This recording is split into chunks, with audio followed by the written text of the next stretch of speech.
Yo, what's up, people? Hope you're having a good day or a good night, whatever time it is where you are, man. I just hope you're having a good one. So, this video is going to be a little different. So, I have the Extreme Sets Street Pack.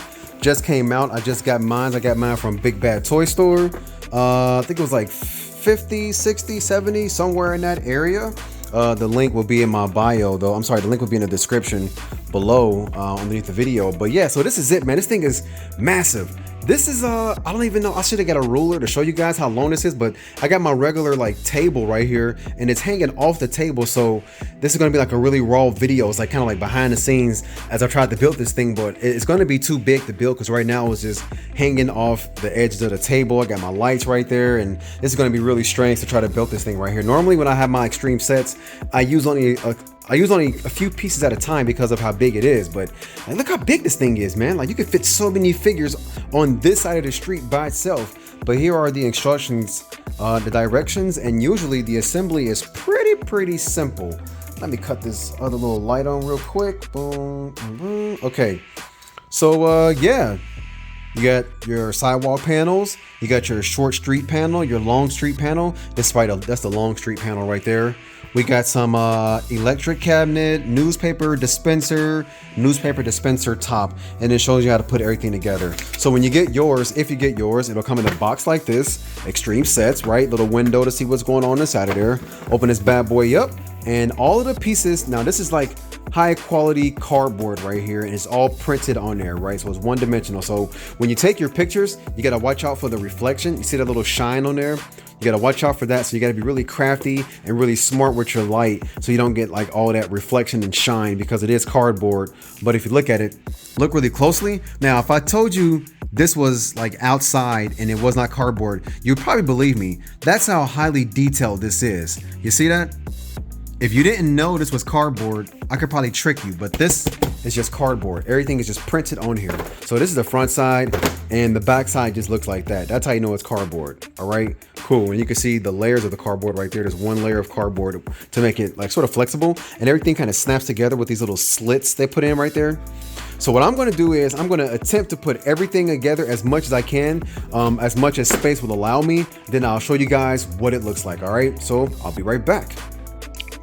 Okay, people, we are back. I had to move the set off of my table and put it onto the floor because that's how big it is.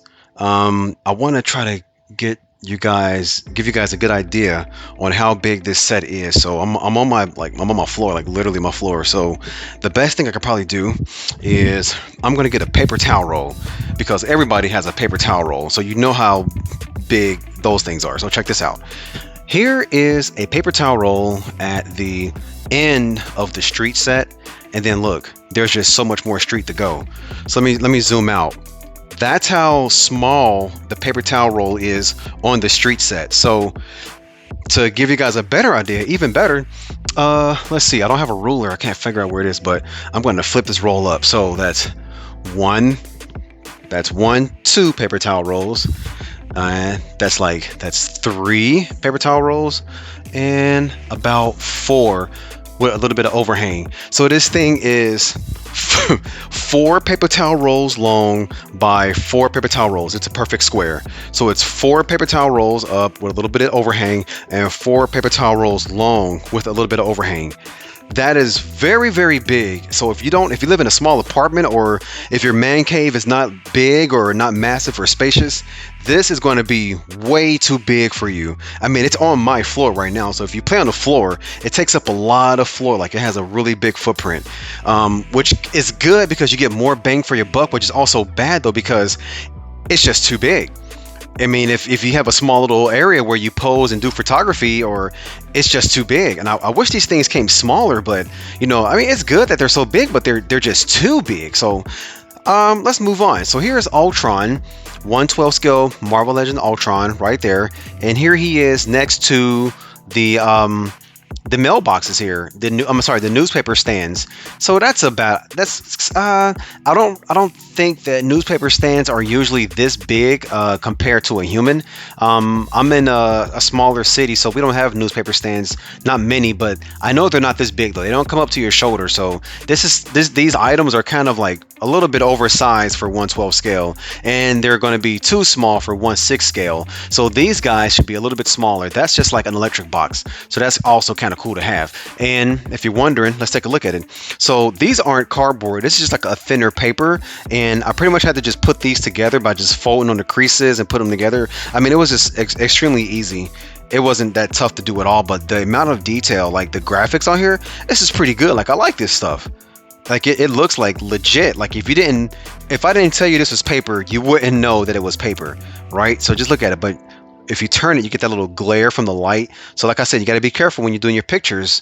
But yeah, so that stand looks like that, and then Ultron looks like that. So that is too big to be 1/12 scale for Ultron. And here's the other one right here. Here's the blue newspaper stand. Check that out. Front, back, and sides. Got graffiti all over it. Got some dirt and everything. I like that little astronaut right there. That's cool. That's some good graffiti. All right, so the newspaper stands look like that, and like I said, they are too tall to be proper 1/12 scale newspaper stands. And we have a electric box. You see these guys sitting on the street sometimes. They control the stoplights, the street lights, and anything nearby. So that's what this looks like. This is cardboard. It's hard, and once again, it was easy to put together, just like folding up any sort of box. It was just super easy to put together. None of this stuff was hard to do. But again, we'll put Ultron directly next to the electric box. Electric boxes can be different sizes, so it all depends on like where you live and what's going on in the box. And if you're wondering, I have a big bright light over my shoulder. So let me just move this way, and we'll get that flash out of there, that glare out of there.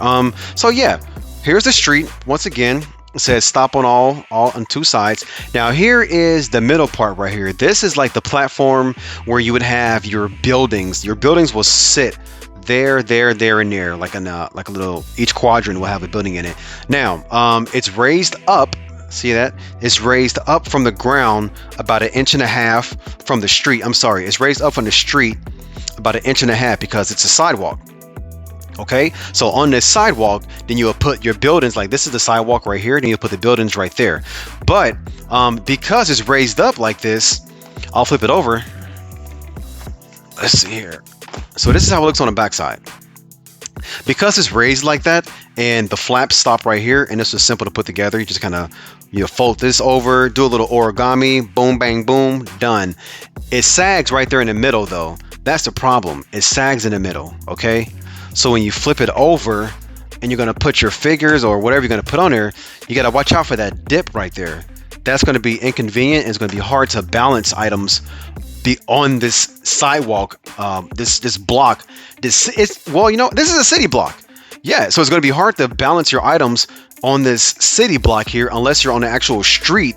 And if you're not on the seams of the board right here, it's going to be hard to balance your items, your figures on there, because they tend to lean. Now I've got Ultron in a nice position, but you can see, like, if you're right there, you got to watch out for like little seams right there, things like that you got to watch out for. But it's not level, but that's just because of the design of it. But again, this was super simple to put together, and like I said, it was about like $60-$70, and it is a street kit. So let me just pull up a little bit with the camera. Keep going up, boom. So it is a street kit. There's little bitty Ultron right there. There's the paper towel rolls. There's my light. There's Rhino. There's a bunch of trash all around. Never mind that kind of stuff. But yeah, that's how big this extreme set street kit is. Dude, it's massive, to say the least. Well, that's it for this video, man. Do me a favor, like, sub, share, all that kind of good stuff, man. Let me know what you think about extreme sets. I have a couple extreme sets myself. Not all of them are as big as this street kit right here, but this is literally a city block with one-way streets going all around. I don't know. I like it though. Like, it looks really good. It's just a little bit too big. So anyway, have a good people. Wow. Have a good day, people. See ya.